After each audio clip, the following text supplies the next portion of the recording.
स्वच्छ सर्वेक्षण 2019चा निकाल 2-3 दिवसापूर्वी प्राप्त झाला। त्याच्यामध्ये विटा शहराचा 5 स्टार रँकिंगसाठी विटा शहराला नामांकन मिळालेलं आहे। त्याच पद्धतीनं स्वच्छ शहर जी स्पर्धा आहे त्याच्यामध्ये सुद्धा विटा नगरपालिकेचा देशामध्ये पहिल्या 5 मध्ये नाव तिथं आलेलं आहे।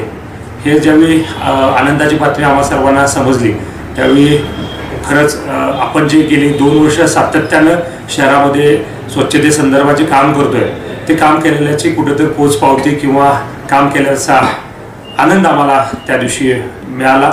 मी प्रथमतः विटा नगरपालिकेच्या वतीनं सर्व नागरिकांचं सर्व जे सामाजिक संघटना शहरातील हर एक ज्यांनी या स्वच्छ सर्वेक्षणासाठी आम्हाला मदत केली, आपल्या आव्हानाला प्रतिसाद दिला आणि विटा शहर स्वच्छ स्पर्धेमध्ये आघाडी वाचलं पाहिजे त्या भूमिकेशी समरस झालेल्या हर एकाचं या निमित्तानं मी अभिनंदन करतो, त्यांचा धन्यवाद मानतो।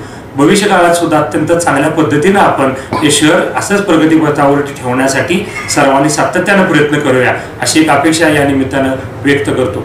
दिनांक 6 मार्चला राष्ट्रपती महोदयांच्या हस्ते विटा नगरपालिकेला भारतामधलं उत्कृष्ट शहर म्हणून पुरस्कार मिळेल अशी अपेक्षा या निमित्तानं व्यक्त करतो। पुरस्कार मिळाल्यानंतर पुन्हा एकदा आपल्या सर्वांचं धन्यवाद मानण्यासाठी आभार व्यक्त करण्यासाठी आपल्यासमोर जरूर येईल।